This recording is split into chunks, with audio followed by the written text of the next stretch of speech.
Fantasy Island is directed by Jeff Wadlow. Yeah, the director of Truth or Dare, a movie that I've never seen, but I happen to know that the same director and writing team from that movie are on this one because it was marketed as such. Anyway, Fantasy Island is also the latest film produced by Blumhouse Productions and a modern adaptation of the popular TV show of the same name that ran from 1977 to 1984, where guests would come to the island of the same name as the title, and they would live out their fantasies. Only this film takes a more horror approach to the source material.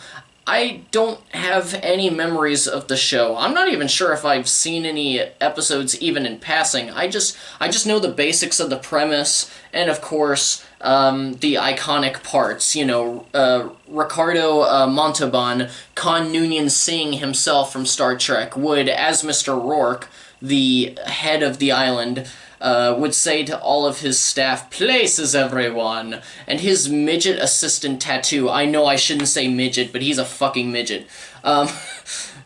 Wow, that was way more hateful than I was trying to make it sound. But anyway, his, his vertically challenged assistant tattoo would shout from the top of a bell tower, "Bosh, bosh, the plane! That's the extent of my knowledge on this thing. Anyway, honestly, when I saw the first trailer, I thought, okay, this is Blumhouse. It'll either be good or bad, but either way, they'll make their money back within the first day, so it really doesn't matter. Now, before I head out to see the movie, I want to throw out my normal disclaimer for the uninitiated among you, so that when I get in my video to the actual review, you'll better understand the format I'm using. Also, we can just jump straight into my thoughts on the movie. But anyway, the way I convey my thoughts is I do a pro and con list. It helps me to best catalog the good and the bad in my opinion. And while I try to keep each section separate, if a pro and con just work off of each other, or if they're intrinsically tied together, then I will take advantage of that. Anyway, there's your disclaimer, and I'll see you guys in a few hours after I get back from seeing Fantasy Island. Good evening. I'm Mr. Rurik. Let me officially welcome you to Fantasy Island. I ended up seeing this movie with a friend of mine from work who I met up with after seeing Sonic when I was just standing there in the lobby waiting for the next film, and he just came out and I noticed him and I was like, "Hey," and he's like, "Hey," and then we just hung out for a bit for the rest of the night before and a little bit after the movie. And I have to say, having someone to suffer along with during Fantasy Island with me actually made me feel better. Also, I have decided there is no need to do a pro and con section in this video because I'm missing one of those sections for this review. If I have to start with maybe the worst part about this film, or maybe the best depending on your point of view, Fantasy Island is an unintentionally funny horror movie that just feels like a comedic fantasy at times, with how hilariously predictable the jump scares are, in the way that your basic run-of-the-mill horror flick makes the scares predictable, and with the cringe moments and cringe dialogue. I don't understand how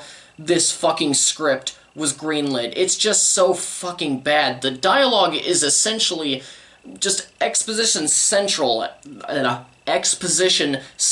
I'm putting those with fucking capital letters. Like, this is a fucking location. This is where you get on your exposition trains and go off to Expositionville. Characters spend their time just explaining their backstories to the point where the few times that they utilized visual storytelling instead of, you know, instead of actually explaining everything, in just within the first few minutes, I wanted to cheer loudly in this theater. And keep in mind, I'm talking about the first few minutes of the movie, meaning that they started off early with the bullshit exposition that makes most audiences feel like dumbass kids who just need to be handheld through every single decision the filmmakers made, whether they were obvious or not, which most of them are. There is a completely nonsensical plot twist in this film that just comes completely out of left field and completely, I'm saying completely way too much. I don't know what are better fucking adjectives for this. But it contradicts things that occurred earlier in the film, and not even a good explanation is given. Just throwaway lines surrounded by even more exposition. You question everything that you've seen and learned up to this point. Even though the film has explained every single thing in detail to you, and and even when the twist is explained, it still doesn't make any fucking sense. And when it comes to the acting, pretty much everyone in this movie is bad. Not even Michael Pena is good, and I think that's because he couldn't do what was asked for him in the role. This possibly twisted reimagining of a mysterious but benevolent, from my understanding, man who helps people live out their dreams and desires. This was terrible casting. It should have been someone else entirely. And if anybody came out on top, even slightly, it was Maggie Q. She did an okay job with a pointless role where she just lounges around and is like, oh, woe is me. And the tone of the film and the narrative is so unfocused. You have the thriller elements with one character over here. You've got this weird fucking Van Wilder type of fantasy with some characters over there. You've got a soldier in wartime fantasy right in the back. And then on top of that, you got Maggie Q's dramatic, I regret saying no to this guy that I wanted to marry so long ago angle over, like, here. And just the changes and transitions are so jarring that when everything gets closer and closer to their, quote, natural conclusion, which they say that fucking phrase a lot, natural conclusion, or at least something along those lines. I think it was natural conclusion.